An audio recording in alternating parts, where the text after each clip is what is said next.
I don't have to tell you things are bad. Everybody knows things are bad. It's a depression. Everybody's out of work or scared of losing their job. The dollar buys a nickel's worth. Banks are going bust. Shopkeepers keep a gun under the counter. Punks are running wild in the street, and there's nobody anywhere who seems to know what to do, and there's no end to it. We know the air is unfit to breathe, and our food is unfit to eat. We sit watching our TVs while some local newscaster tells us that today we had 15 homicides and 63 violent crimes, as if that's the way it's supposed to be. We know things are bad, worse than bad. They're crazy. It's like everything everywhere is going crazy, so we don't go out anymore. We sit in the house, and slowly the world we're living in is getting smaller, and all we say is, please, at least leave us alone in our living rooms. Let me have my toaster and my TV and my steel-belted radios, and I won't say anything. Just leave us alone. Well, I'm not going to leave you alone. I want you to get mad. I don't want you to protest. I don't want you to riot. I don't want you to write to your congressman because I wouldn't know what to tell you to write. I don't know what to do about the depression and the inflation and the Russians and the crime in the street. All I know is that first, you've got to get mad. You've got to say, I'm a human being. My life has value.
Good morning, good afternoon, good evening, everyone. Welcome to Global Watchman News. I'm Ernie Beware, and I hope you're all doing well tonight. If you're in a live chat, we ask that you keep it family friendly. There will be moderators in the chat to make sure we stay within the terms of service put forth to us by the platforms we are utilizing tonight. If you are new to the channel, welcome. Take a minute to hit that subscribe button and that bell so you know when we go live. So, Lori is not going to be with us this evening. Unfortunately, something came up.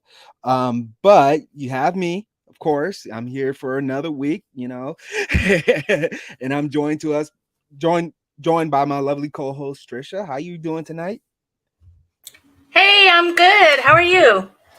I'm doing all right. I'm excited about tonight. It's going to be an interesting topic. And for sure. Obviously, we are joined by the one, the only, the man of the hour, Mr. Big John. How are you doing tonight, sir? Yay! I'm doing well. It's your old pal back again one more time. I love that. The old pal one more time. Well, it's going to be every week. So, I mean, you really have to change that. Yeah, I gotta make a different thing. Absolutely.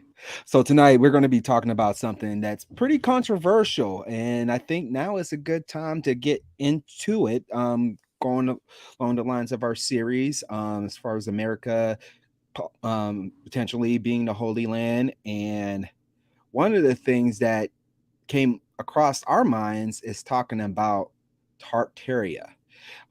In a minute, we're going to show you a quick 3-minute video. It'll tell you a little bit more about Tartaria, and I'm going to show you a couple articles as far as like what it's all about. So this is pretty much an introduction to everything right now. We're not going to be diving too deep into it right now. We want to take this nice and slow to get people acquainted with what we're talking about, as well as what we're going to be talking about in the weeks coming up. With all the stuff that's going on in the world, it is important that we have knowledge, and whether or not we deem it true or not, we present you with information that we recommend to go research yourselves, because you can be quite surprised of what you find.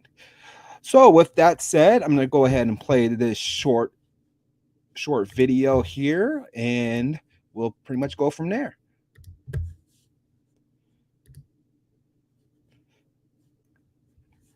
Oops. What is Tartaria in 3 minutes? Let's have a quick look. So, obviously I'm still learning the subject, but it's a massive subject. What I do know so far is that it was an empire that grew massive from near the Russian region, and all modern maps have had it removed, taken away from there. And I believe it was the largest empire to exist, hence why it got wiped out. Because these guys seemed like they were doing stuff right. They were doing things for humanity. They had free energy. The buildings they were building were incredible. Absolutely incredible. So around the 1800s, late 1800s, 1900s is the last reminiscence. All we've got left now is a few buildings, a few crumbs. So that's Genghis Khan, the fake Genghis Khan, and this is the real Genghis Khan. He was from the Tartarian region. Yeah, but let's have a look at some Tartarian buildings. Hopefully this will encourage you to do your own research. So these now are probably used as mosques and things like that. But these are proper Tartarian buildings. And Muscovy and Russia is the heart of it.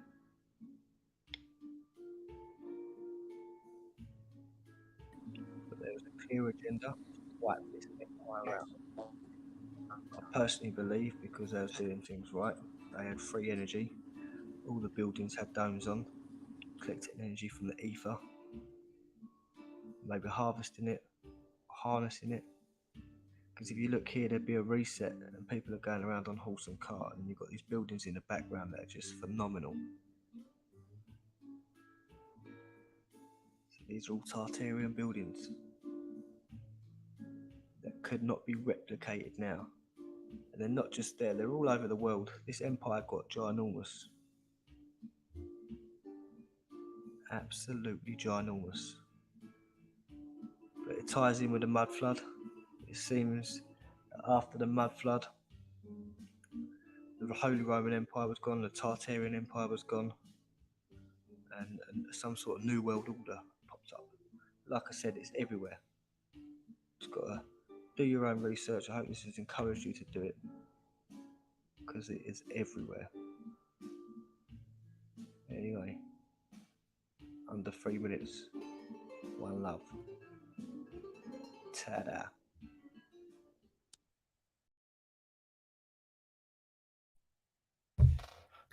So, what do you guys think of that?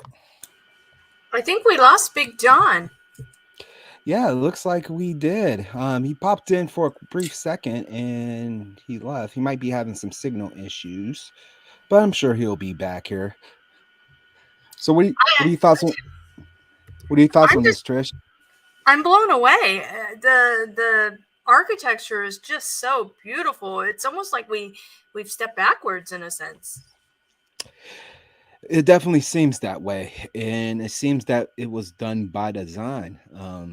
I mean, if we still had this type of technology running, just how far in advance would we have been by now?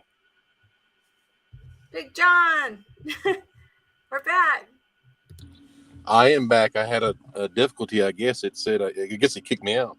Oh. Yeah, it looks like it kicked you out a couple of times, but It we're did. glad you're back. But did you get a chance to see the video?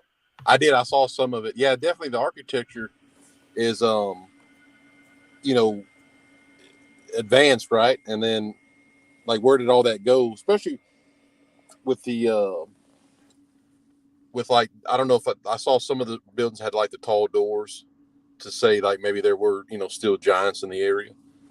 I always think back about the Cyclopean architecture of antediluvian or now there's not it's not always rocks that are like put together that way so much, but there is some and like in Bolivia and stuff, some of the older buildings that you got to go look for it, but it reminds me of that that style that you just showed.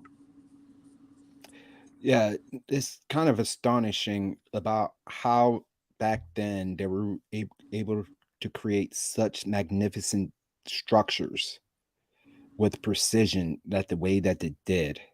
Now, it reminds me from the book of Enoch where the Watchers came down to earth and taught everybody everything.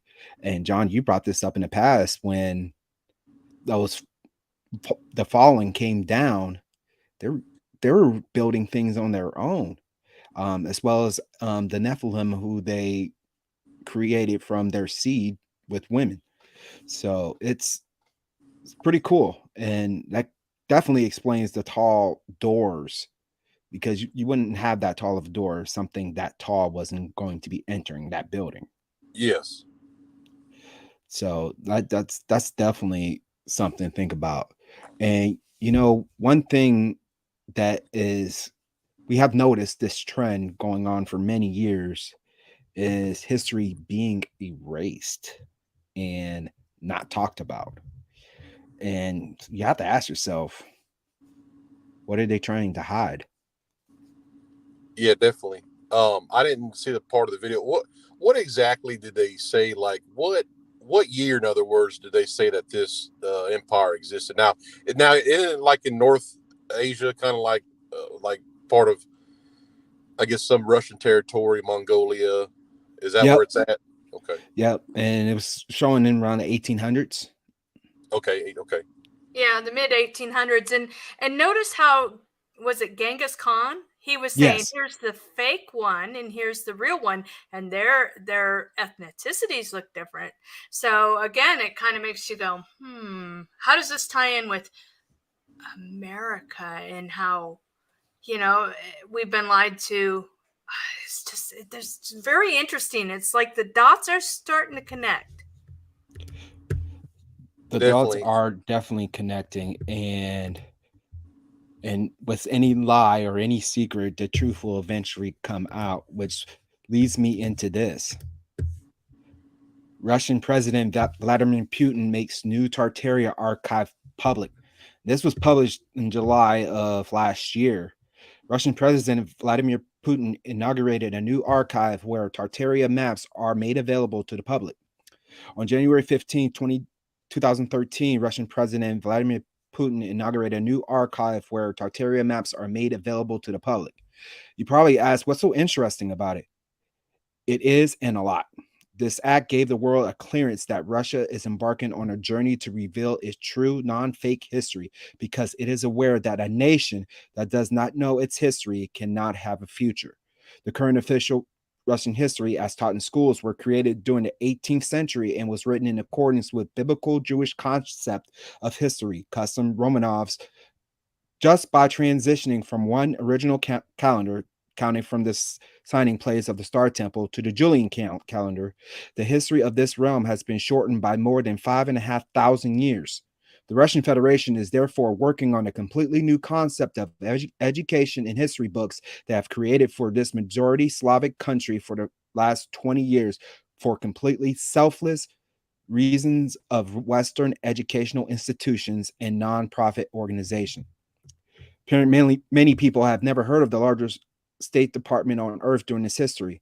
Although we learn about the famous Egypt, Persian Empire, Ottoman, or Roman Empire, but all of them were little ones against the huge Slavic Empire, which over the ages were called Rusinia, Scatia, and finally Tartaria. All the more surprising that this country has not found a single mention in official world history. This gap is now a bit filled by some information from historians Jelena Jubimova and Dmitry Malinikov, but also other available sources. For a long time, there was a huge state formation on Earth, which was decomposed on several continents. Millions of its inhabitants created a self sustained culture based on the spiritual and moral qualities of man, respect for ancestors and justice, respect for family, and love for their homeland.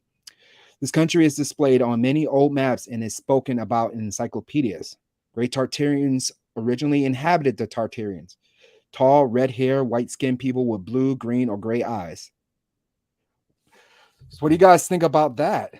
Putin seems to be adamant about revealing our true history on Earth, but yet it appears through our media and other sources that he is demonized as a very evil person. Do you think the media is signifying him as something that he is not?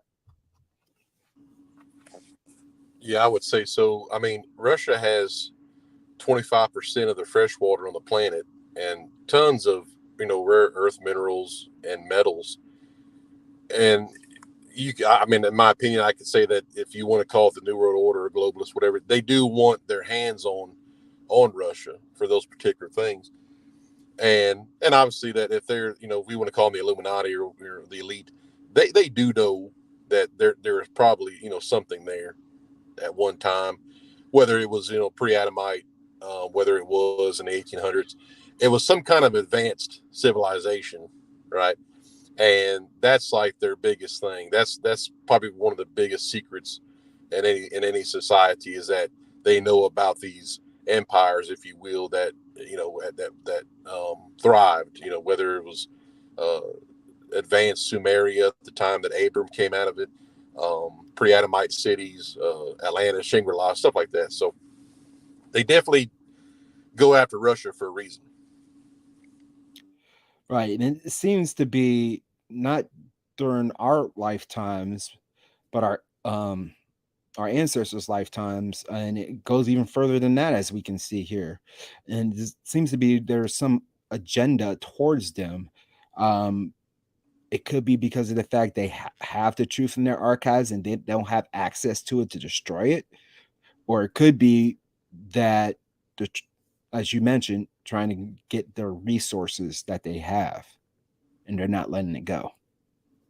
Yeah, for sure. Now, a small tidbit is to me, if something's the places in the world covered with ice per se, whether it's an ice wall or a natural continent, anything covered in snow and ice, in my opinion, was once some kind of a city. It was some kind of a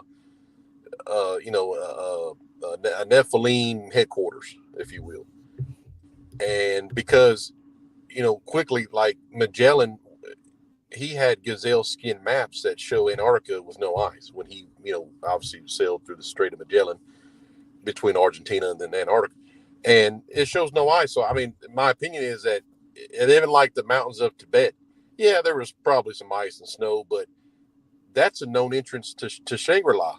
And then you got Siberia, which could have been Ultima Thule. I mean, it's just, to me, all these places that have snow were always in these, oral traditions of these people are entrances to these hollow earth cities.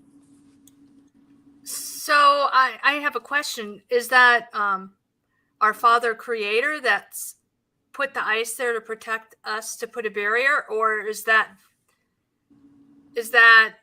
maybe the elite doing it, froze it up to unleash on us at a later time? That's a good question. I would think that the Lord did it to keep people out, because now, yeah, I had a conversation earlier about would I rather be hot or cold, and if you're cold, you're just cold. If you're hot, you can go find shade, but there is no relief from cold unless you go inside of a building. Now, I think now, human wise, I just think that code's more extreme for people, that they're just not going to embark on the adventure unless they just want to do it. But that's why, that's just why I think that they put ice at these entrances to kind of make it maybe we shouldn't go over there. I don't think we're gonna make it. Yeah, that makes sense.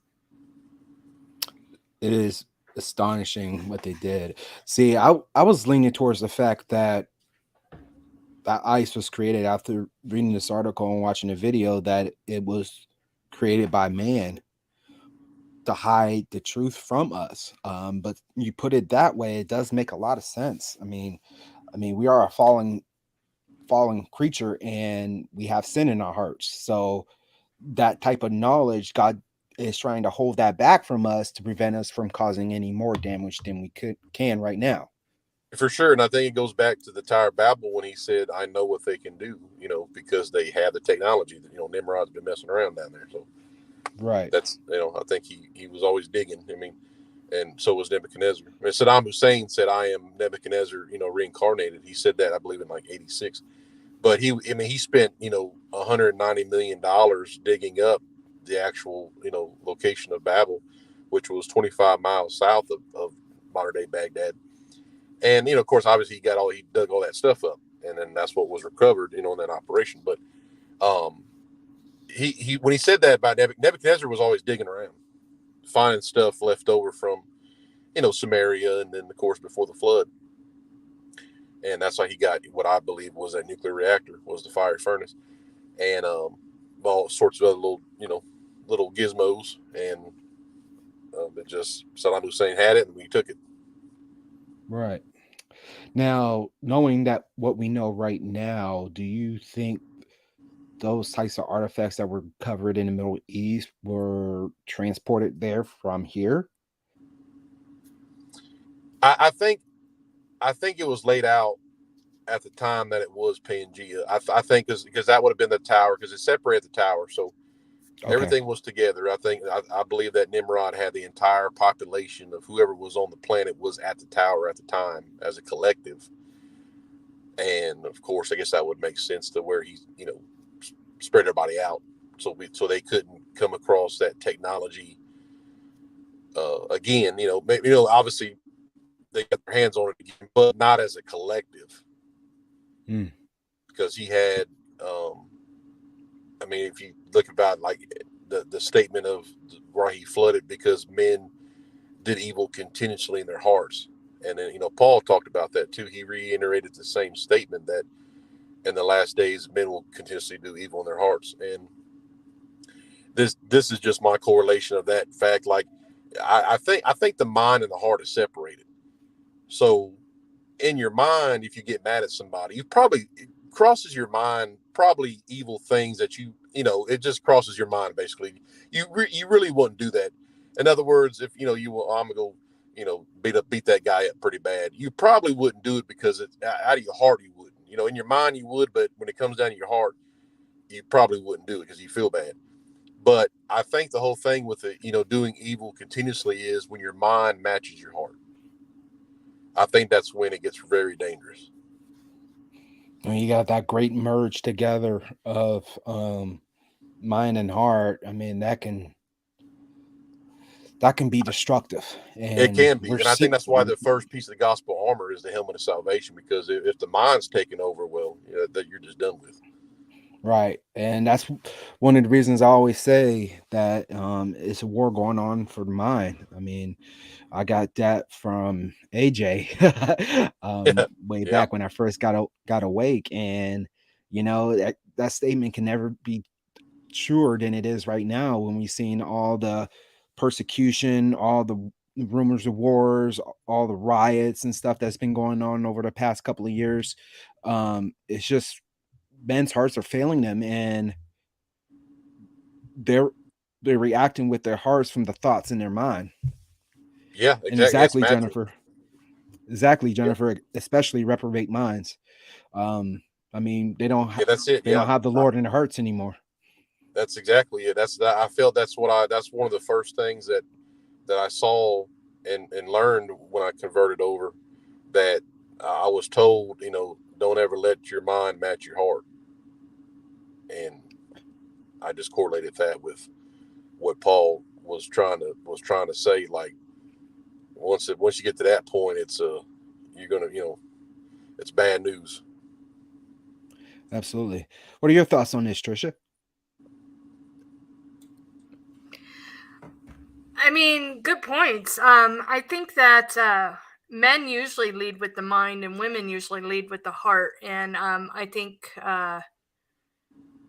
it takes balance. But I mean, I think we need masculine and feminine to kind of balance out people. You know, back in the old days, women couldn't even vote because they were too emotional, I think, because they thought with their feelings instead of logic, you know. I'm not dishing on women. I mean, I'm one. Just saying. We Well, tend to think more with our feelings than men do.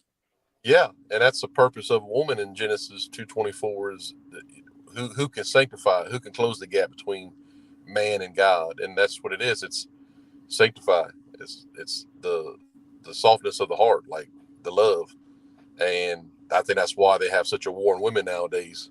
You know, whether it's in the music industry or what they teach you. You know what you know. I think that the taking away of the family of the of the Leave It to Beaver kind of style family, and uh, trying to promote an alternative, which I like I said, I think everybody is good. People are influenced. I'm falling. I'm a nobody. But I think there's a point to where you can't like give it into. You got to refrain from it, and it's I just it's hard to get involved because I don't want to hurt people's feelings or make them think because I'm not really like I'm not gonna get in your business and try to persuade you. Like I always say, like at least you get a relationship with Jesus, and then you and him can figure out your problem. Because I think that's what the message of the cross is like at least know him. Don't listen to me. I mean, I can lead you to him. Tell you about him that he's truthful and he's the way. But his thoughts aren't mine. So whatever y'all decide to solve your problem. Mm-hmm. But like with the whole family thing, they push different agendas, obviously, and I'm not going to say them, but we probably all know what they're trying to do. But it's just a war. It's a war on everything. It's humanity, basically. They're just trying to pick apart everything that's, I mean, I don't want to say it's right, but it's logical to me. Well, they For want to to come undo forward. everything that was created perfect. Yeah, exactly. Yeah, exactly. When I it's say they, I'm talking about Satan, basically. 100%. Yeah, it's like I said, it's not people. People are influenced. Even people that try to drive an agenda. Yeah, they probably are Luciferians, but they still got that chance of repentance. Mm-hmm. Yeah. Well, that's the issue. I mean, just looking at the photos that I'm presenting here right now, um, these are dramatic advancements in society. I mean, looking at this map here, um, look at the Grand Tartary. Look Where did how it big that go? was. Where did it go? Is it underwater? Where is it? That's the question that we're going to try to uncover and present to everyone here. That's going to be one of the parts of our series. But yeah, I mean, you're looking at something like this. I mean, how beautiful is that scene right there? It's And this is the breathtaking. 1800s. I Yeah. mean, lights were quote unquote barely invented back then. But Well, look that's at what they that. tell us. Exactly. I mean, that's beautiful. And it's so much cleaner, and there's no graffiti, and you don't see, you know, homeless people laying around. Do you know what I'm Right. saying? Yeah, What happened? How did we it. go backwards? They just started trying to, maybe the thought of uh, bringing back, like towards the when the doors of the ark were about to be closed. I think you had such a disgusting society at that point where everybody's manipulated. There's all kind of different chimeras, Lord knows what else. I think it was probably, and I think they want that particular point in time back. With the return of the golden age, Mm-hmm. the atmosphere is different. They walk among us. There's just debauchery, whatever. Just anything. What comes out of the abyss. And go ahead. It just seems so interesting because after Jesus ascended into heaven and the gospel was still being preached, what happened between now and then? I mean, between that time and then, did they come back to do it again? Or was this something that was continuously prevalent in that society during those times? You talk about like that particular, like the atmosphere, right? Like a sinful place, I guess you Yeah, could say. the setting, the architecture, the technology. They now this is fact, but of course I just correlate it with my opinion of when the second incursion. Now, if Genesis 6:4 said that there were giants in the earth in those days, and also after that, well, that's after the flood. Now, my opinion is that the second sexual incursion happened in Sidon, which was the capital of Phoenicia. And Pythagoras was there at the time, learning from the Phoenicians, who are the Canaanites. And that's when all the literal setup of the zodiac, the nautical miles, the prime meridians, basically all the navigational stuff. The most occult topic there is the separation of time and space. And then, but I think that continued. And then if you look, so Jesus is crucified, and about 65 years later, Paul's killed. Now, what happened? And then not long after that, Peter is crucified, because I think he was the first pope of the Catholic Church. And now between Peter's death and then you had what I guess that would start the Dark Ages, around 1000 AD, I guess. And what really happened at that time? Was there a gospel being talked about? Because you had nobody left. I guess that's why they call it the Dark Ages, because nothing was being said about, this, what they would say, this Jesus character. And of course, then you had the Renaissance.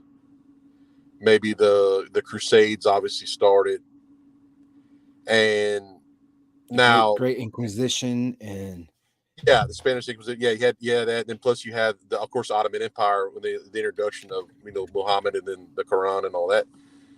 And so it was a two-front war. It was who held the secret of the whole time during Dark Ages? The Templars. Who held it? That way the Crusades happened in Jerusalem. Whether that was an operation, obviously, of recovering artifacts like the Grail, the Covenant, whatever. But there's so much in between. Of course, you had the bubonic plague, which was also a depopulation effort at the time, and I know a lot of people died from that. So it's like, where did these people go? Because you can't, it's you didn't have this. Like I said, this is my opinion. Also, I think that the gestation period of a child was not 9 months, or early into the post flood. I think it became 9 months. I don't know why. I just don't think. I literally think that people were being born within a month, if not like a day. There's different theories on that. Wow. But interesting. If you think that, excuse me, if you think that people, I just don't think there was that many people. And I think that if that's the case, you could have this great architecture and then say, now, did architecture disappear, or did the people disappear? Because that's kind of like a smoke and mirrors kind of situation. Like, because you're thinking in your mind, well, there was billions of people, and, but how these cities go away? But it's like, well, no, what if they only had like a few thousand people that were smarter, they knew technology or whatever? It's that's the mystery. There's just too many missing things in history that could have been, when you read it in school books, it's like, well, look here. This is a publishing company that started from one of the founders of the Cosmos Club, the Smithsonian. You know what I mean? It's there really is no factual time. unless you go listen to the indigenous tribes, which probably that's why they've always been attacked, and they've always have problems with like where the government does stuff to them, or keep them quiet with the casino, or what I mean, like they do things to these people. They hold them back, and they just implement psychological warfare, if you ask me. But I think they know what happened, because even like I said before, the Zuni tribe, they have the same words in their language as Japanese people. So did the Zunis come from Northern Asia and know that technology? Well, they hard to could say. have, right? Yeah. Don't Yeah. they have like the Mongolian look, kind They do. It's fact. The Zuni language has Japanese syllables and words. And now I talked to a guy years ago, probably in 2012. He was a truck driver in the oil field. When he came, I didn't really know the guy. He just came in and signed in, for the location we were at. And he told me to have a good day. And I'm like, man, are you from Russia? I was like, you sound like, he got very, like, not angry, but he goes, well, I know you didn't know, but he goes, I'm not Russian. He goes, I am a Turkish Muslim. I'm Sunni Muslim. I'm Ottoman. And he looked like a Caucasian man. I didn't, until I heard him talk, I was just like, oh, it's, just whatever. White hair, blue eyed guy. And he started talking to me, telling me, he goes, let me tell you, he goes, you Americans don't know the true history about Mongolians. He goes, Genghis Khan looked like me. He goes, all that stuff about being Asian, he goes, that's not true. And I was just like, and that was before my conversion. So I was like, yeah, okay. I thought that was interesting that he said that. But even like the first dynasties in China, the first emperor of China was a red hair, white skinned giant with double rows of teeth. See, something just. We have been so programmed and lied to. It's just something. Yeah. And causes so much confusion in this world. Yeah. That's the thing. Me and Trish, we were talking about this earlier today, about confusion. There's so much stuff's been taken out. Trying to put the pieces together. All it really is doing is causing confusion, and we know where confusion comes from, and we know that confusion creates chaos. Yeah, 100%. It's because it holds back a narrative that way. They don't want you to figure it out, so when it shows up, you think it's new, but obviously we know that there's nothing new under the sun. Absolutely. And they're using it as a playbook. It's like, that they're trying to run a play that we've never seen before. And so I'm still trying to wrap my mind around how is it that we have people here we are told are the natives to this land, but yet they look like they come from Mongolia and they speak or they have a similar dialect. Definitely. And then we're also assuming that maybe the Indians weren't really, maybe they were a lot darker than we were told. Yeah, I mean, it's just so confusing. I'm so confused. Yeah. Well, yeah, but like I said, they have, I've seen photos. If you want to go into the, like Louisiana, there are African-American Indians.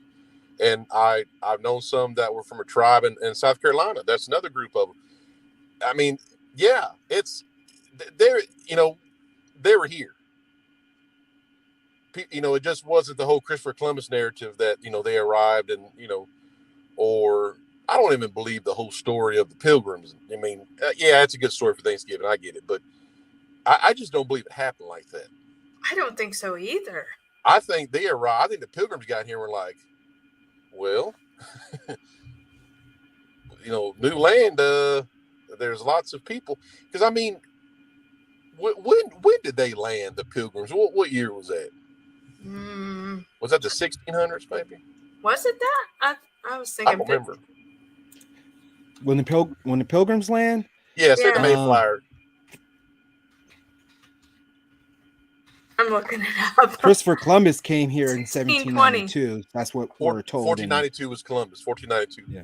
Oh, okay. I see November 11th, 1620, Mayflower arrived in New England. Okay, 1620. Okay, so Uh-huh. that's after the Magna Carta, right? Yeah, that's kind of like, that kind of gave the whole go to the New World kind of thing.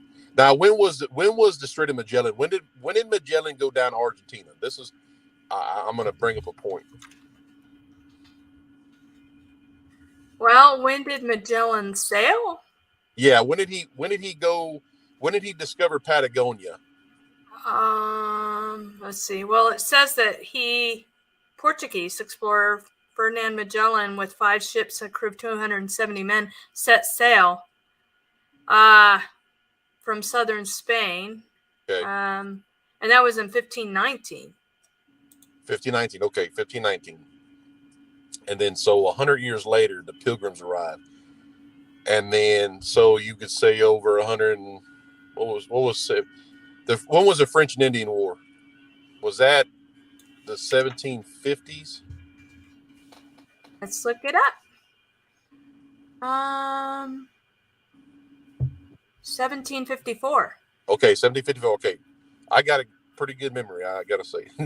So, well, yeah, that's pretty impressive. well, that was the French and Indian War, and that Mhm. was with the Iroquois. Now, here's the thing about the Iroquois. Before, now obviously, you had your settlers, you had your, it wasn't the, wasn't the Constitution being written yet, until 20 years later. So but you still had, obviously, you had the English settlers here, which would become the American people, and now with the colonies, should I say? So the Iroquois were talked about to wear Egyptian esoteric jewelry, which you could say matched the same things that the Freemasonry has. Mm-hmm. And like, how did the Iroquois have that? Way before, if you want to say, when the Bavarian Illuminati even came to America and took over, per se. Why does the Iroquois have that? So, and then you, of course, like, you have the giants of Patagonia, because Patagonia means land of the big feet. And Magellan described them to be 9 to 10 foot tall. Could see them from the ship, looking at the shore. He knew that they were tall people. Mm-hmm. And then the Mayflower. So, say Jamestown was what, 1609, right? Well, they arrived at Plymouth in 1620. Okay. What was the Jamestown settlement? Okay, let's see. The one that Jamestown disappeared. Like, Oh, the one that disappeared. 1607. 07. Okay, close. Okay, so the one that disappeared, right? And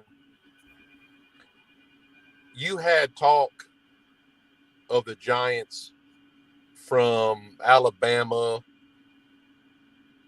And Trish, we talked before about, remember I told you about the one they found in Alabama and that had a newspaper clipping about. They had the tusk. Yep. That was a species that was described in the Levant, which was Israel. The ones that Joshua ran out, like 13 different tribes of them. Each one was different characteristics. But one of them had tusk, and they inhabited from Alabama on up through the Mississippi River Valley. Probably the ones in Ohio. That's why the mounds are built there. But I think that they were engaging these early settlements and actually eating these people. Okay. The Pilgrims, you mean? Yeah, definitely Jamestown. The one that disappeared, and then I think they did engage, probably, not exactly Pilgrims, but the Protestants that were arriving, because there's lots of stories, of that, of disappearances and being attacked. If you look it up, it can be found. Okay, so here I'm confused because, okay, so we, there's remains of giants, and this is all after the flood. Where, and in Lovelock there was a giant fountain. So where did they go? Because God didn't, like, I mean, yeah, he flooded in Noah's Ark and all that, but they came back, and then where did they go again? Well, now, if you want to look at the oral traditions of the Southwest United States, like I said, the Zuni, the Hopi, and the Uti, they came from the Anasazi, and of course, those are all pre-Pueblo, and then the ones that we know of from school, they came from, obviously the Zuni and all them. So it just, the Apache and all the ones that we learned in school. But they all tell the same story from, because if the Ant people were the Anasazi, that was the most ancient tribe. They said that the original giants would come through the Kivas, stargates, the portals, when they would do the blood sacrifice and all that, cut the finger off and all that other, things. Pharmakia, basically. And real quick, I saw somebody the other day talking about how pharmakia was a Greek acupuncture, and I'm thinking the Anasazi predate the Greeks very, very long before. And he was just trying to say that pharmakia isn't bad and all that. I'm like, dude, you're so far off. I mean, like, why would the Anasazi talk about that factually and call it, pharmakia? That they would use the Greek word. If you go take a tour of the Lovelock area and like ask the tour guide, hey, I don't want to hear the spiel you have about this tour. I want to ask you some real questions. They'll tell you this. I've already heard them say it. So people will do what they can to get rid of these giants, anything. And this guy's a Freemason. So they will this totally get off the subject of giants. But so back to your question, the giants, I mean, if the tribes could escape the cavalry by going into these underground caverns, these cities, the Apache talked about it all the time. There's entrances in their cities down there. And whether the giants go through a portal because they can, or they just literally escape into the hollow earth, that's where they went. And I believe 1,000,000% about the 2005 Kandahar giant in Afghanistan. I think that was a true engagement. I think they killed him. I think they flew him to Wright-Patterson Air Force Base. I believe that 100%. So they're not gone. They're just underground. That's what you're saying. Yeah, they're on this planet. They're in caves. They're wherever. Who would, the whole thing is, at such a time as this, who would even probably notice that thing? I mean, really. Right. It's just the question remains is let me interrupt before we move on to the next part here. Those giants were roaming on this earth during Tartaria. That's what I'm gathering. Am I correct? Yeah, definitely. Oh yeah. Okay, so where were they as far as like what you depict as their influence on Tartaria? So what would their influence be for Tartaria? Yeah, like how did it influence the rise of the Tartarian Empire? I would almost say it to me, it would mimic the rise of Atlantis, how advanced and great looking it was, because the whole thing about if I'm gonna say the actual, not Freemasonry, but Masonry, if you want to call it, to build things, right? Nimrod, I think, is the father of the Freemasonry, because he built the ziggurat, the tower, right, the uncapped pyramid.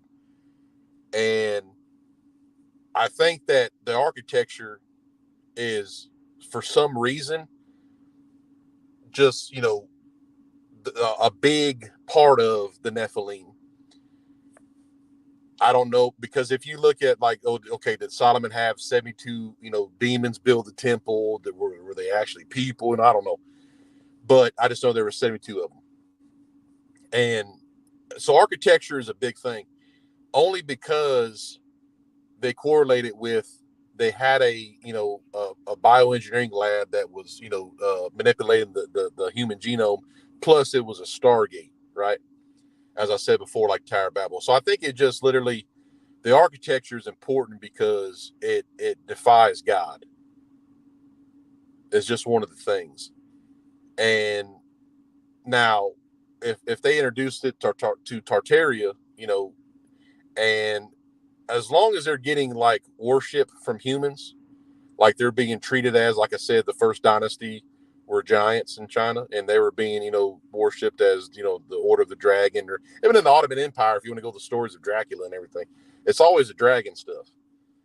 But I think that they just grant it like, oh, well, these people don't know, like, well, this thing's not of this world, but let us, bear gifts and stuff, and then in return, they give the technology and they give the, I guess you could say, architecture. So I think that's what kind of role it played, that they just helped. And obviously, if these things are, if people say, well, how did humans build this? If you got the help of a giant that has harmonic capabilities, it's the same way that they took in Peru. They moved 120-ton rocks 9 miles and put them together where you can't put a piece of paper in between them. Right. And it's the funny thing is too, with the way how those buildings are structurally sound during that times, man could not create it themselves. I've watched a bunch of videos in the past about the old Tartarian Empire, and one of the themes, you briefly mentioned this earlier in this broadcast, is that they weren't very inhabited, and those structures were there for all eyes to see. And the question remains is, where did they come from? Who built them? But I think we can put two and two together to figure out, though those structures weren't created by man. And as we've known throughout history, with any empire, there's a time of rise and there's a time of fall.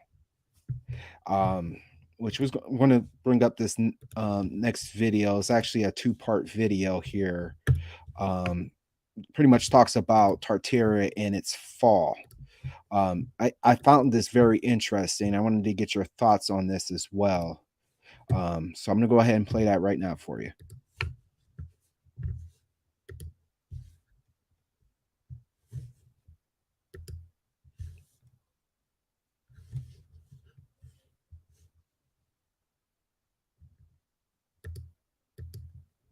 If it wants to play. Hold on one second.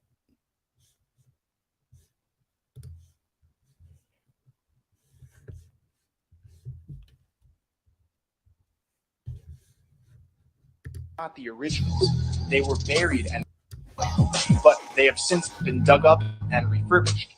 Many ancient sites we know and love are not the originals. They were buried and rebuilt in the late 1800s through the early 1900s.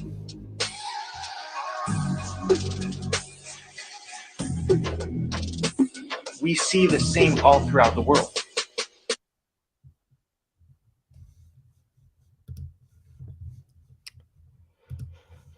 So we've seen that they were destroyed by a flood, but yet we see these types of buildings still prevalent throughout the entire earth. Now, one thing that's been in the back of my mind ever since I found out about the Tartarian Empire, and as far as like how they were destroyed by mud, is how did that happen to such a big empire using a quote unquote natural disaster such as the mud flood? In my opinion, it was frequency. A frequency weapon. Yeah, Do you believe that they had that during those times? I do. Yeah. Yeah. I think there's a lot they have that they don't tell us about.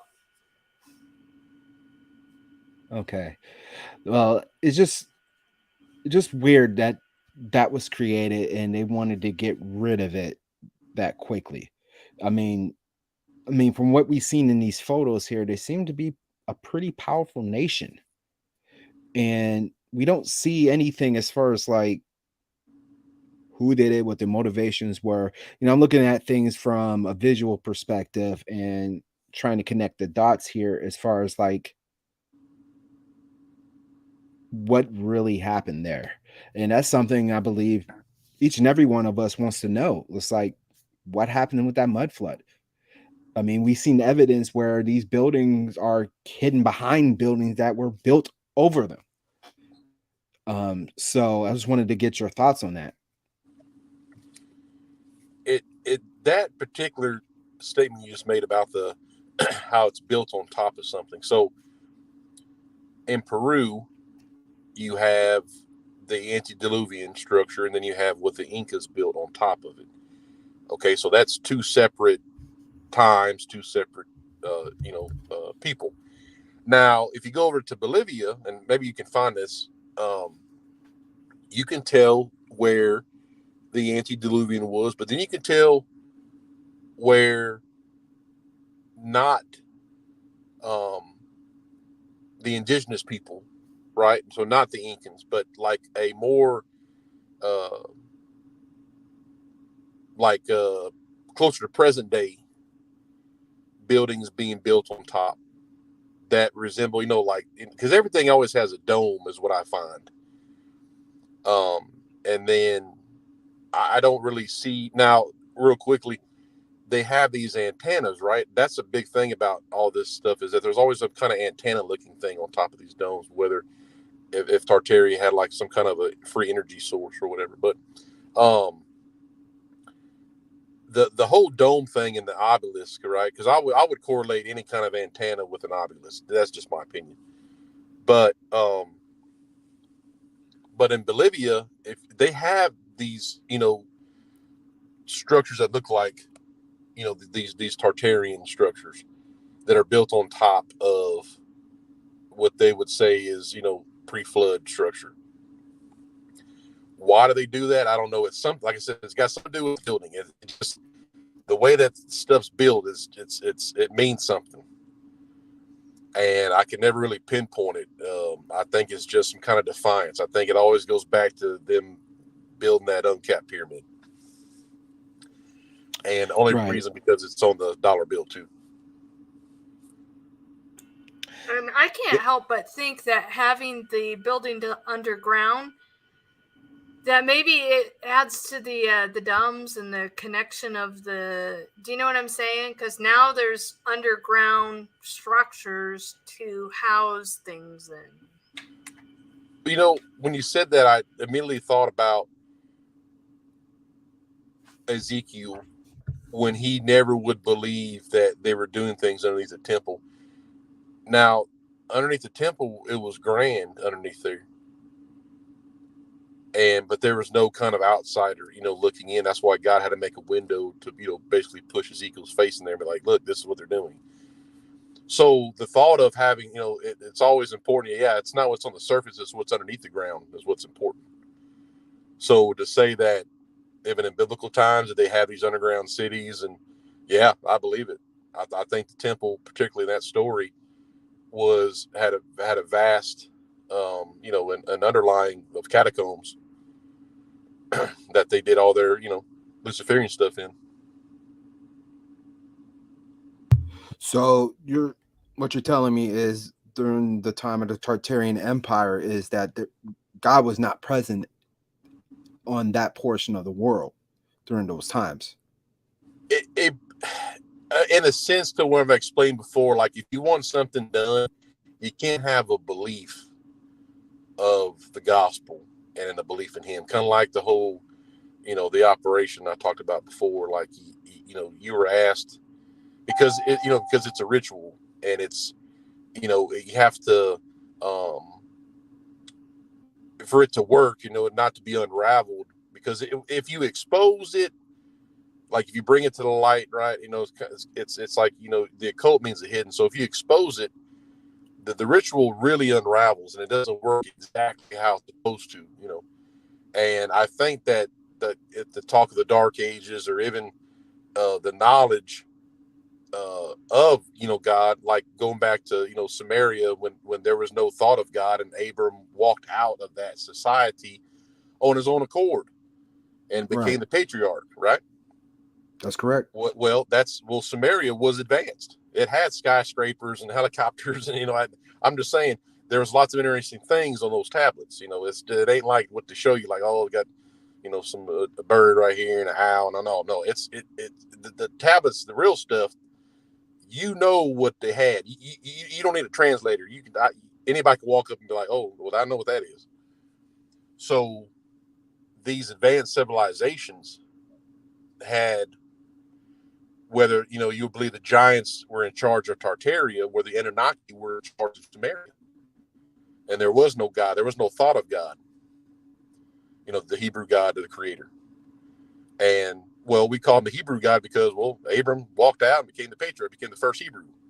So, you know what I mean? It's like that's just how simple as it really gets. It's like there's no thought of a merciful creator, then you can thrive and kind of do what you want. That brings me back to Book of Genesis in the days of Noah. Now, it appears to me that during those times, once again, it was as in the days of Noah, and God did make a promise to not flood the earth, but that was with water. Yeah. So I'm wondering, it could be frequencies. I mean, obviously, with that technology that they had during that time, I mean, I can't put it past them. But what if it was God's divine intervention on that to subdue their advancements from becoming too good for themselves, or too evil for themselves, rather? For sure. And here's one other theory I'll say. I know that the city of Heliopolis in Egypt was already there when the Middle East, when the Central Europeans arrived in Heliopolis, and they assimilated into a culture that already existed. So, who's to say that Tartaria hadn't been there already, and people arrived, whether it was a small amount of them, or they were just thriving. Like, maybe people believe that there were a lot of them. But it could be that. It could be that the stuff was already there. Like the Giza Plateau pyramids, I think they've been there before Adam. I think Heliopolis was there before Adam. I think they were pre-Adamite cities. And maybe the notion that maybe they just didn't thrive until 1800s. Who knows? There's so much. Can anybody really tell you the history of Russia in the 1800s? We don't ever learn Not about really. it until the Bolshevik Revolution. We don't really hear about it. Maybe well, the hell, that was Tsar Nicholas. So I mean, there really is no talk. It was the Ottoman Empire. The entire continent of Asia was Ottoman. You're right. Because throughout our history books here in the United States, I can't speak for any other country around the world, that we never heard a peep about Russia until the 1900s. Really. Yeah, exactly. Until you start reading Anastasia. That's like the first major story that that's anybody can recall. That people can say, well, if you say the Bolshevik Revolution, and, taking out Tsar Nicholas, they'll be like, what? Man, you say Anastasia, his daughter? Oh yeah, that's a Disney movie. It's like, but you're right, but that's right. There's nothing before that in the United States about anywhere over there. It was all Ottoman. Right. Yeah, there was no culture, there was no reference to that nation at all. I mean, as far as like any other nation surrounding it, including Africa, there's an abundance of history, but Yeah. nothing on the Russian. That's very interesting. So that's a big chunk of history that no one is talking about and nobody has found out. But I bet you from the article that I presented about Putin, I believe he has all that information. Oh, most likely, yeah. Especially if he was KGB. I mean, that's most of your secret police, I guess you can call them, or like the Gestapo. And I think the Anunnaki of the Nazi Party, which went out and looked for all the biblical artifacts or even occult artifacts. I think most of those people branched off from that and we're digging into this ancient information. Right. And you can't forget the Vatican too. I'm sorry, say again. And you can't forget the Vatican too, because Oh, they played a yeah. major Oh, part of yeah. obtaining all That'll be these yeah. documents. Exactly. My mistake there. The Vatican. Yeah. The Vatican, of course, like I've said before, I think the Vatican is built over the city of Nod. That's why I think they know so much. And can you remind everyone what is Nod? Nod was the city where Cain's wife was from. It, when the Garden of Eden, when all the continents were together, Italy was east of Eden, and I believe that's where the Vatican built exactly on top of Nod. It's very significant where they put their structures. Oh, definitely. Oh, yeah. It's like I said, it's not what's on top; it's what's underneath the ground. Absolutely. I mean, we look at Ohio here in the United States. I mean, how many times we've seen over the past couple of years that Ohio has been built on sacred ground. Yes, 100%. Yeah, it's always, it goes back to like everywhere that there's antediluvian structures, that the Catholic Church always builds a church on top. Right. Everywhere, Sardinia, Malta, Peru, Bolivia, Argentina. There's always a Catholic Church built on top of these old structures. Anything that has anything to do with Nephilim hybrids or Nephilim themselves or whatever, it's always a church over there. And I understand. It makes you wonder. St. Peter's Cathedral in Russia, I believe that's it. What is that sitting on top of? Yeah. That's St. Peter's. That's at the Vatican. St. Petersburg. Oh, Petersburg. Yeah, there's no telling now. Now look at those. In Moscow, you got those big.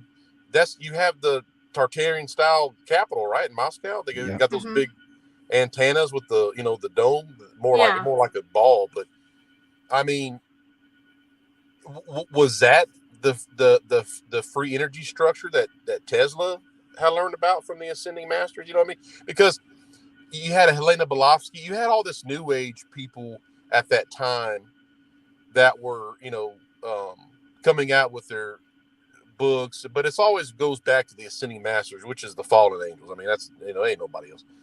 And but my opinion is, I think Tesla got the technology from that, as he figured out the free energy from the earth and the ley lines and all the earthquakes and volcanoes and 369, all that stuff.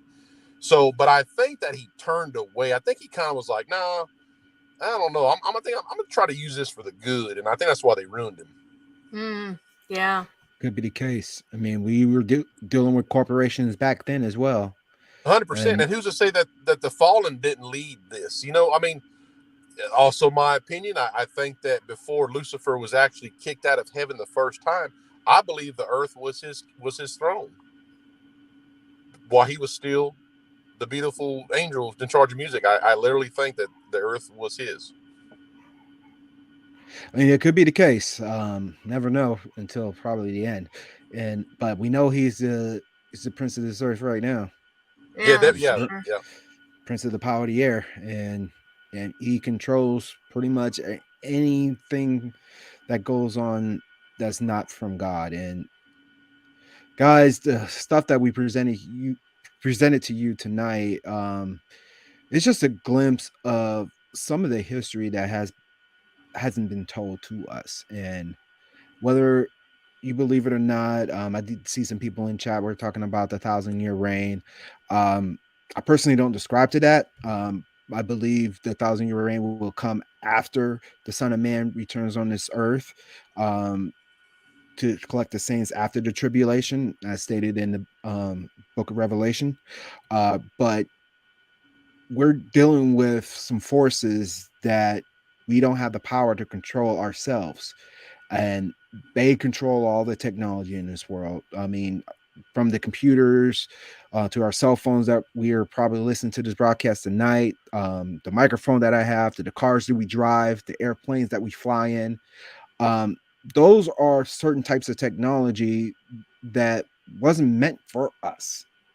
But we've gotten a hold of it, and those who are of the faith and or have good morals are trying to use it for good, but we know those people are now becoming a dime a dozen because the people behind the scenes are have an agenda for our demise, and the evidence has been shown over the past couple of weeks about what has been revealed to us of the things that were never told to us when we were growing up in middle and high school, or even college rather. So it takes us, with the guidance of the Most High God, to reveal to us what needs to be revealed to us. And I believe that Big John, Trish, Lori, of course, we all under the same accord that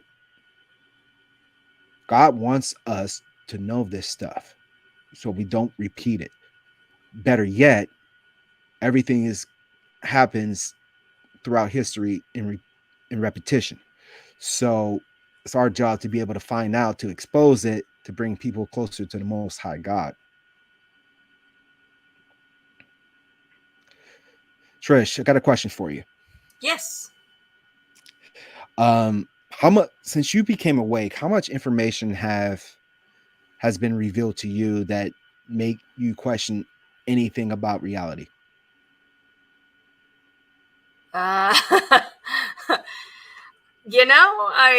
my whole world's been turned upside down the last, I don't know, 7-8 years. I'm not sure how long I've been awake, but my whole world has turned upside down, and everything that I thought I knew, I don't know. I mean, it's just like from history to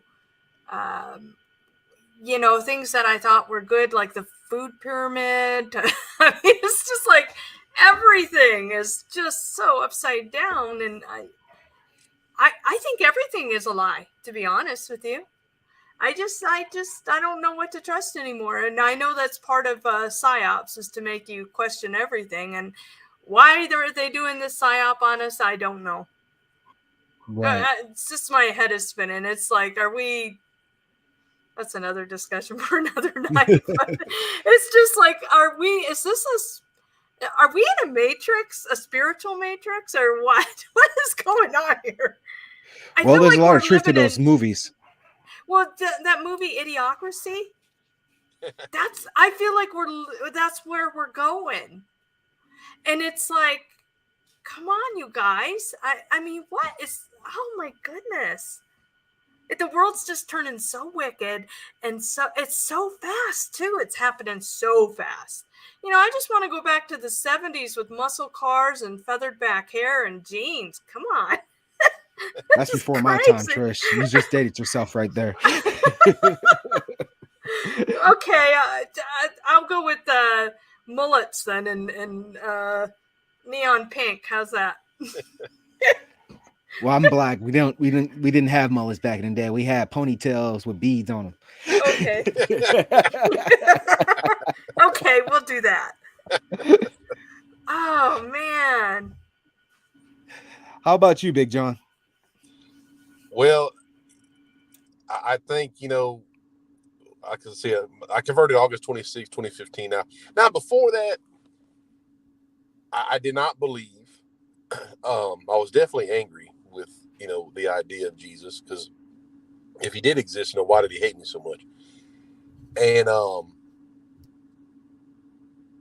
course, being part of different things, I did realize maybe a little bit that there was evil, because obviously, you have an atheist, and the most atheists I've known, I would say that they're more of a devil worshiper than an atheist. Now, if somebody who comes along and says, well, I don't believe in God nor the devil, then I would say, well, obviously that's agnostic. But I just never met many of those. I met people that hated God and didn't believe in. They're atheists, proclaim atheists, but it was like they only attacked the good. But when it came down to, you know, um, like evil things, they'd be like, oh, no, well, we can have that because, it's freedom, and I think, and they'd always be like, well, Lucifer was a rebel and it kind of helps us out. I'm thinking, nah, something's up with this. Like, you're not an atheist. You're a devil worshiper.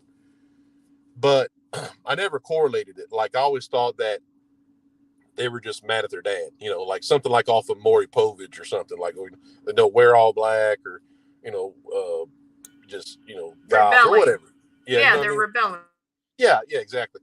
And of course, that was, you know, I was young in the Army, and I used to go have, you know, what they called the back 40 on the base, and you had to, you know, go clean up these pentagrams and clean up these little sacrifice animals, and I just thought there's an abundance of devil worship in the military. I'll tell you that. And but I just was like, what are they doing? You know, this is like, you know, TV stuff, like, you know, Sally Jesse Raphael. Just, that's what it reminded me of. And so I just go through my life, and I was pretty, you know, reasonable person, I guess. I didn't believe in God, but I didn't go out and, you know, intentionally hurt people. But I started getting into, you know, the idea that Osiris was, you know, the savior, basically. And that's when I had my conversion. I talk about with, you know, I was saying these horrible things about Jesus, and of course my wife at the time, you know, slapped me and this and that. So I had my whole experience, my conversion with the Lord. And so that's what, you know, but now when he told me, now, like I said, I repented and asked my heart, and, you know, believed in him 100%. And that's when, like I said, about a week later, I was just, I hate to burden you again, but I don't, you know, I just don't get this. And then that's when, you know, my eyes were open to this download and this knowledge of, it's just a simple fact that they manipulate DNA, and everything that can go wrong, everything that you would call evil, is just an influence from the fallen angels. And whether you want to say it's a matrix or, you know, but everything correlates. You know, just Hollywood movies are 1,000,000% predictive programming. And they have to tell you what they're going to do. That, you know, they have to show you. It's almost like, you know, guess what's coming next. But it's like they laugh at humans, because when it gets here, it's like people still don't believe it. But it's an agenda. I mean, it's written in the Talmud that they have to show you, so we'll know what will happen, and they get more satisfaction and spiritually awakened more by having that come to fruition on them. Yeah, it's kind of like the thing with Job. You know, you got to tell Job what you're going to do, the Job rule, or whatever you want to call it. That. Right. And the thing is, with all the information that we are presenting, and or people who are beginning to become awake, it can lead to them questioning everything. And my concern is that it can also lead them to question the word, the holy book, the word of God. Definitely. And that's a psyop on its own. But the Bible states that without knowledge, God's people will perish. And the fact of the matter is, we need to have that knowledge. But in order to obtain that knowledge, it is imperative that you have a firm foundation with the Most High God. So the information that you take in will not deceive you enough to sway you away from the Holy Bible. Right. Because there is a lot of information, and a lot of information is false. Yeah. That's why we always say to do your own research on this. We love to be proven wrong. There's nothing that I like more than to be proven wrong, because I don't want to lead anybody into hell. And I'm pretty sure everybody on this panel, as well as Lori, don't want to do the same. Not at all. I mean, 2 Timothy 1 talks about having power, love, and a sound mind. And a sound mind is key, because the battle is going on for your mind. Mm-hmm. And as as Big John stated earlier, that there is a war going on. You need to have that full armor of God on to protect yourself from the wiles of the devil. because the more information you receive, it's that one line that can ruin it all. Mm-hmm. So you have to use discernment when you analyze and research things on your own, as well as the people you listen to, including here on this panel. Yeah, definitely. I always said, go to the Lord in prayer. You ask him, because he'll tell you. Yeah. But be prepared, because when he does something, he does it in abundance. Mm-hmm. Yeah, Pressed down, shaken, stirred, overflowing. You want that milk and honey? He is going to pretty much drown you spiritually in milk and honey. yeah. So you have to have that foundation and covenant with the Most High. Like the Israelites who traveled to the promised land and all the obstacles they faced and how they questioned God and end up worshiping other idols and other lower G gods. God still showed them who he is. And don't let God out of your life. Ask for him to show you who he is, because he is the one that created you, who knows every single strand of hair that is on your head, that came on earth in the flesh to sacrifice himself just so you can have that everlasting covenant with him, because he loves you. Mm-hmm. That's exactly it. He loves you. Can you And you imagine being lost in the wilderness for 40 years and you still don't get your act together? Yeah. Exactly. Now we can look back on that at that story and say how stupid other people are, but are we not so different than them? Look at this. Look at this world that we're living in right now. Not at all. I mean, look when they voted to free Barabbas, and it's like, what? Why are you picking the bad guy, the criminal? Yeah, and you want to say Jesus didn't hurt anybody, Well, but it's they hated the propaganda. truth. Yeah. It's propaganda. They had the propagandists up there. It's kind of like when when Hitler came into power, he didn't take out a Jew until like 7 years after he took power. But he was dropping pamphlets. He had everybody in Germany thinking that these people ate their children and all kind of horrible things. So when it was time to come for the Jewish people, nobody did nothing about it because they had already been brainwashed that these people were evil.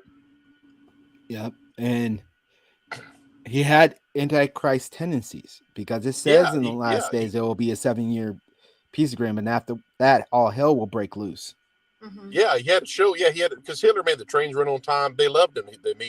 He made the Volkswagen. He made trains run on time. He made industry back again, and then he started trouble. Years later. Exactly. And it's it's the same thing. It's any propaganda system. It's the the Judea priests that were there with Jesus, and like they convinced them, like, no, release Barabbas, like you said. And it's just like, and that's just propaganda. People would just follow the motions. They don't really think. They have to. Like my dad always tell me, stop and think. That's your whole problem. Yeah. You just don't stop and think. And it's like, now that I'm older, I'm thinking, well, I know he's talking about. Exactly. So that's why we always stress to the fact that we need to have that strong mind, power, and love, and we have to use discernment. I mean, they took everything from us, and if you already know that, re-listen to what we talked about tonight. Re-listen to the prior shows that we had with Big John and Trish. They have taken so much history from us because they're afraid that once we find out, their time is up. And we don't want any harm on anybody. I mean, plus we're supposed to love our brethren. Yeah. But the judgment is going to be happening when our Lord and Savior returns to this earth. Yeah. Don't forget that, guys. Yeah, even the Lord says, if they don't want to listen to you, shake the dust off your feet. Yeah. Yep. It's I mean, amount of times to say, go on, brush your shoulders off. Pretty much. Yeah. Don't cast your pearls before swine. Yeah, for Exactly. sure. I mean, there's a point, and like I said, I always say, I'm a nobody, but it's like I'm gonna try my best to tell you about it. My experience with it. I don't, all I can say is, go to the Lord in prayer with what I tell you, but just, don't even, because people are gonna, like Johnny Cash wrote, they'll throw their rock and then hide their hand. You can't entrust in another human. I mean, yeah, you got family and stuff, but I'm gonna tell you, when the Lord says your mother and father will forsake you and I'll receive you, that He means that, because that happens. Yeah. And He tells you, you think that your enemies are going to come after you. He goes, your own household's going to sit a war on you because of me. Yeah. So Remember, He suffered first. Yeah, that's real stuff. Yeah. And I think people just have to like really turn to Him. He's gonna, He'll receive you. He's there. He's always at the door. It don't matter what you've done. You just gotta have. You can't defeat free will. So you have to make the free will choice to go and follow Him, or at least even refrain. Because He told Mary Magdalene, hey, you know what, go and sin no more. But that's refrain also from it. And you ain't gonna be perfect. You ain't gonna stop. That's just what happens. We're human. But if you just hey, try to stop doing it. That's thank the Lord that He's merciful, right? Absolutely. Amen. Yeah. Yeah. Even though you do turn around, it's hard. It's hard. The thorn inside is just something else. It's discouraging because I feel like we're going down this like drain, like when the water goes out of your bathtub and you're getting sucked down. You're like, no. I see what you did there, Trish. That society is just wow. Yeah. Well, it has to match that. It has to be the same kind of propaganda like they had at the tower. You got to think he literally built these super soldiers, opened up the portal where they could see God and God could see them, and was going to try to fight them, with these these Ubermenschen, these supermen. That's crazy. Yeah. Thinking you can wage war on God. Oh my goodness. It's like a Pomeranian trying to fight a bear. Come on. Exactly. Yeah, but that's the thing. They had Nimrod was there. So Nimrod had became a Gibberim. He became, a Nephilim. That's why they loved him so much. He did what they couldn't do. But he had that propaganda that, I can do this. And then it was all taken out from underneath him. But it's just the idea, because it's like, well, one thing did work on the Luciferian side of that operation was,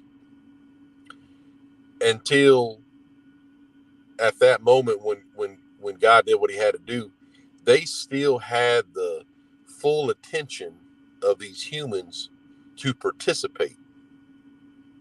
So if you want to correlate with nowadays, no matter what you tell people, or no matter what's fact, if people are having heart failure from a certain thing, and people are getting, I don't know the word, microcongitis or whatever, out of nowhere, and all these studies which are factual that the stillbirths and the miscarriages are just skyrocketing, and people that are healthy are falling over after the poke, and it's like, what, they're on TV with Bell's palsy, half their face don't work, they're like, I just want another booster, I just have to have it, I don't care if my eyes don't open when I want them to. It's madness. It's astonishing. It's astonishing. But it's the propaganda of an agenda, and it's nothing new about that. They've always done it. It's mind control, because that's what basically propaganda. It boils down to mind control. Yeah. How did these people get taken over, and how do they, and why are we not? And I mean, what? Why are we? Why? What'd you say earlier? You broke out of the Matrix. If the Matrix is a movie, it's exactly right. They broke away from a Matrix, from a system. That's why it makes sense to people. Whether you believe in it or not, it makes sense. People can say, what you just said makes sense to me. Like, it's all part of the repetitive. People are like on, these factory lines with their briefcases. I've seen, shows or images like that, you broke away from the lines of people going to the same office job. I mean, that's real. That's real stuff. It's like they're in a trance. Yeah.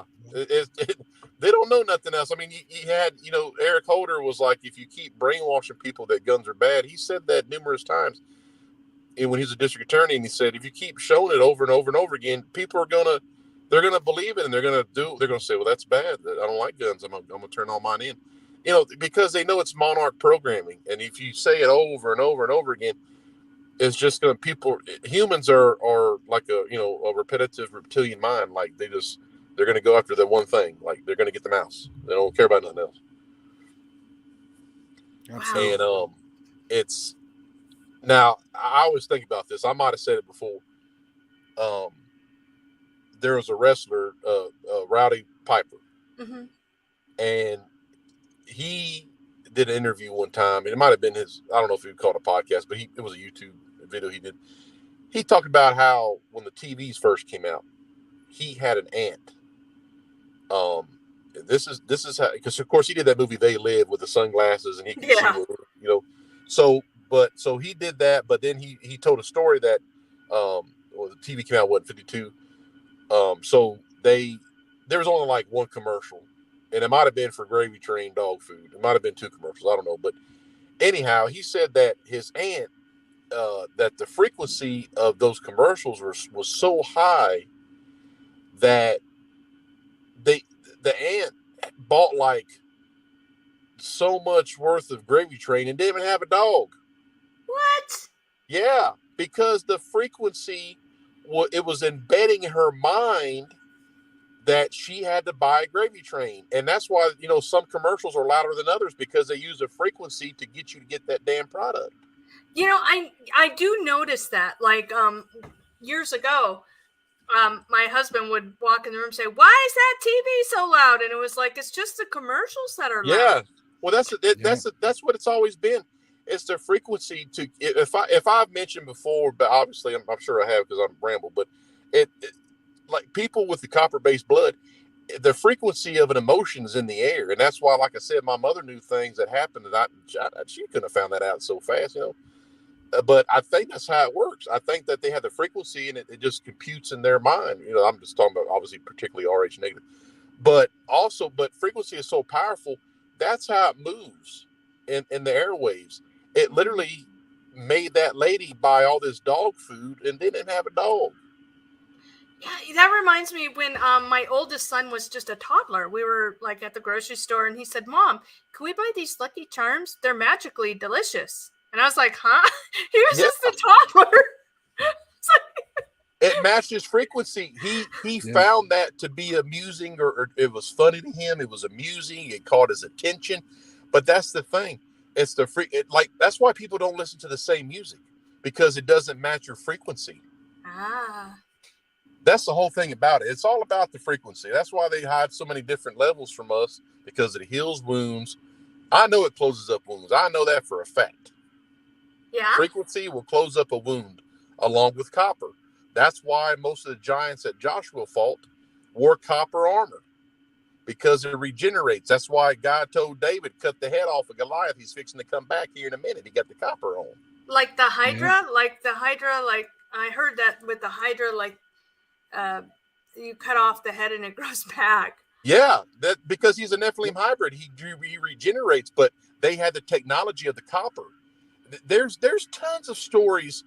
Matter of fact, a couple of years ago, they found a little girl's remains, from biblical times. But she, in her hand, had a piece of copper. In her hand, the rest of her body was decomposed, a few bones. Her hand and wrist were almost like she died 100 years ago, and she had been dead for thousands of years. But the copper had a regenerative property that you can't find but in the Great Lakes region. That's why I say the Phoenicians went over there and had those copper deposits, and it's blue. And that's where they wore the armor, because when Joshua, of course, had God behind him, but when they're fighting, the copper was regenerating their wounds. And that's why God said you got to decapitate them to finish them off, because he'll be back here in a minute. Well, that makes me think about Nimrod then. I mean, was there copper? How was he so intact? Even though he was in pieces, but he was intact, right? I wonder if Well, if you're referring to like Gilgamesh, yeah, that's what I meant, Gilgamesh. Yeah, he was found like as if he just died. Am I back? I didn't hear what y'all said. I'm sorry. Trisha was asking about Nimrod and or how Gilgamesh. He looked when he was recovered. I wonder if there was copper in his blood or his casket or his, Well, they, of course, Ishtar had they had the copper technology with the Rh negative factor, but the apotheosis, I'm pretty sure now it was a golden obelisk that she used for his private part. But now on the egg were copper and quartz locking mechanisms that was said that a certain amount of light could unlock them, because the flashlight was being questioned, and the Native American man there was like, no, it's going to be more light than that. So that's when they loaded the thing up. But they're going to try to pop her open, I guess, and see what was in there. But they even say like the pyramids had quartz on them at some point. But yeah, quartz and copper, it's a conductor, and it's talked about during the conquest of the Levant that Joshua came across, what we would say the crystal balls and numerous crystals, and God said, "Don't touch none of that stuff. That's my technology." That's when Achan brought the gold. Well, it wasn't the gold you think of, like it wasn't like, oh, he got some doubloons. It's a gold that is monatomic and is lighter than the materials around it, and it's basically why Moses melted down the calf into a powder, and then he made them eat it. You know what I mean? It's like that. It's that particular level of monatomic material. So the metals, God didn't want. Achan brought that back in the camp, and then Joshua lost men, and then God said, "Well, you brought the sin in the camp." Well, he was talking about that you don't take none of their technology. Isn't there quartz in TVs? Oh, 100%. Yeah, quartz it's a conductor, and Maria Orsic talked all about the crystals. That she claimed that the woman's hair is an antenna, but that's why they wear crowns. That's where the crowns come from and all that. It's all about conductive into the mind. Wow, that's fantastic. Wow. Looks like we're approaching an hour and 40 minutes. I believe that's time for us to close it down. Any final thoughts? Final thoughts is I can't wait for next week. Me too, man. We're going to be diving deeper into this. Lori has everything mapped out as far as like what we're going to be discussing here. So we should go back to our normal scheduled time on Wednesday. So yes, should be awesome. How about you, Trish? You got any final thoughts? No, these are very informative shows, and I like being able to brainstorm out loud, because it's nice to bounce ideas and try to unravel this puzzle together. Absolutely. And that's what we're all here for. I mean, those of you who are in chat, I mean, you're part of the community with us. I mean, we're in this together. We're in this to be able to unravel some of the things that haven't been taught to us and be able to expose them for everyone else. So with that said, I do always like to close with this. I did say it earlier, but I'm going to say it again. 2 Timothy verse 7. God has not given us the spirit of fear, but of power and of love and of sound mind. This stuff is not to install fear in any of us, but we want to be able to use the information that we receive through the Most High God to be able to use it for His glory and for His purposes. And I always pray that we can take this information and be able to use discernment first and foremost, but be able to translate what we have learned to people who are not awake, so we can bring them closer to God. And that's what is most important, because many of us believe that we are in the final days. I mean, we're seeing wars and rumors of wars. We're seeing famines. We're seeing pestilences, major earthquakes. Actually, I just heard of one in the Pacific, close to California, where a huge volcano is, and that's something to be watched, keep a watchful eye on as well. I mean, this is just the beginning of sorrow. So I mean, we're going to be seeing a lot of turmoil, and our purpose is to provide as much information to not put you in fear, but to prepare you. I thank you, Big John, for being a part of the team, and dedicating your time to be able to have a conversation with us every week, and being able to discuss the things that most people won't. And Trish, you are a blessing to us all. You're always welcome here, and love to have you on every day. Thanks. Your attitude's infectious, and you just bring joy to the group, and we definitely appreciate you. And Lori, thank you for creating this channel, and allowing for us to use this platform to be able to spread your vision on what we need to do. And I'm thankful that you have the Most High God guiding you, because we need more godly men and women like you in our lives. And we are getting ready to finalize everything for our Bible study too. So those of you who are interested, please talk to me or Lori. So we'll be getting that here pretty soon. There's some obstacles that we had to overcome, but we're getting back on track here. Until next time, guys, remember, eyes open, no fear. Good night, guys. Good night. Good night.